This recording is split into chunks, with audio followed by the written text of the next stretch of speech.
Olá, eu sei que eu ainda não gravei um vídeo me apresentando, mas isso vai acabar ficando para o próximo vídeo, pois nesse momento eu vim até aqui gravar esse vídeo mais como um desabafo e ao mesmo tempo uma conversa. Eu quero deixar um assunto aqui que ele tá bem latente para que a gente possa refletir sobre ele. Essa semana que passou eu tive uma crise. Como vocês podem ver, no perfil fala, eu fui diagnosticada com transtorno de personalidade borderline e eu estou em tratamento para isso. Mas na segunda-feira eu tive uma crise de pânico. E depois dessa crise eu acabei ficando durante a segunda-feira de atestado. E o que eu queria falar com vocês aqui é mais um desabafo sobre algumas coisas que eu ouvi e que, assim como eu ouvi, eu sei que muitos de vocês também ouvem. E eu quero trazer esse assunto aqui porque eu sei que ele é muito necessário.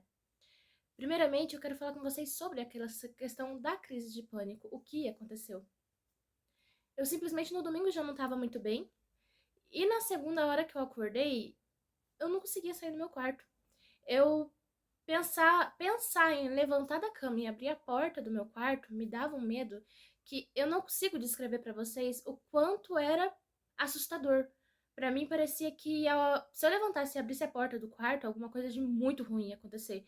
Alguma coisa pior ainda que morrer. Eu não sei explicar. O medo, ele era real e muito grande, mas muito grande mesmo. Então, eu simplesmente não consegui sair do quarto. Eu achava que abrir a porta do quarto ia causar uma coisa muito ruim, muito ruim.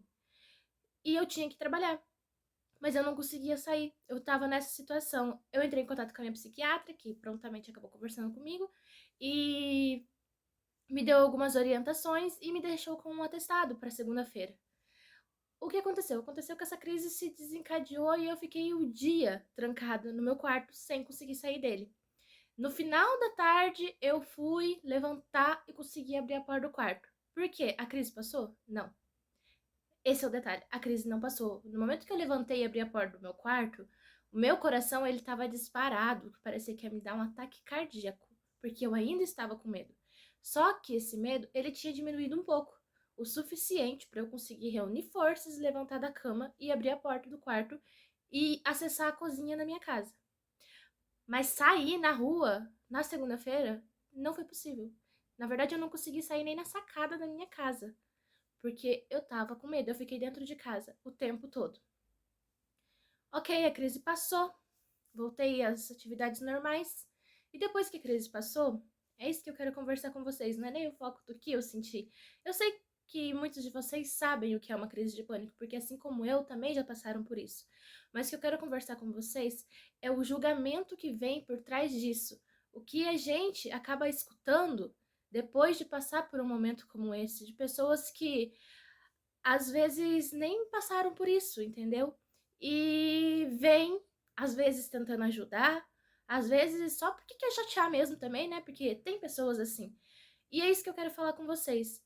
Depois que isso passou, eu tive pessoas que chegaram em mim e perguntaram se eu tinha melhorado, se eu tava bem, e tipo assim, querendo se mostrar ali. Mas ao mesmo tempo, eu tive pessoas que chegaram em mim e falaram que, ué, você tem Deus. Você podia ter orado e levantado da cama. Ou era só você falar pra você mesmo que tava tudo bem, que nada ia acontecer e levantar da sua cama. Gente, é esse ponto que eu quero chegar aqui. Não tá tudo bem, não tem como você fazer isso no meio de uma crise. No final do dia, eu consegui. Eu consegui levantar com muito esforço, porque a crise não tinha passado, mas eu fiz uma força sobrenatural para levantar naquele momento e sair para a cozinha.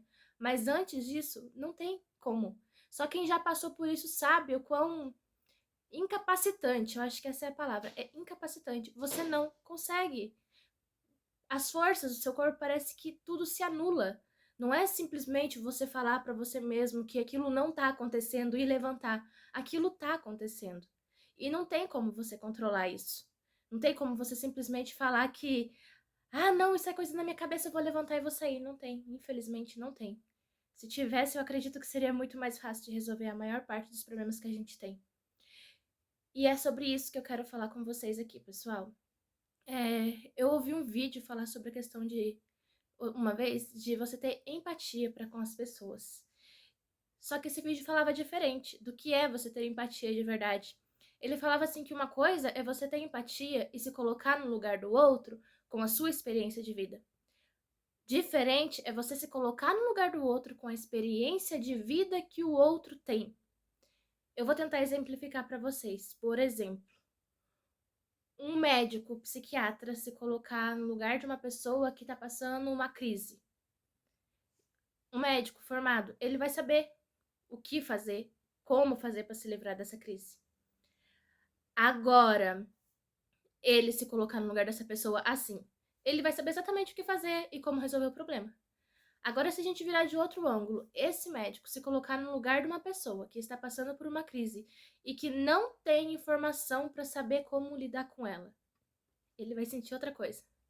Então, é essa reflexão que eu quero deixar para vocês, pessoal. Não basta a gente tentar se colocar no lugar do outro. A gente precisa se colocar no lugar do outro com a experiência do outro. A gente não pode sair por aí falando que é só você falar que tá tudo resolvido, que é só você mudar de pensamento que tá tudo resolvido. Não, não é. Pessoal, isso vai muito mais longe que isso. Se fosse só isso, pessoas que passam por algum tratamento de transtorno mental não ficariam, às vezes, anos tratando o transtorno. E também não teriam que tomar remédio. Então, esse vídeo agora, ele é isso.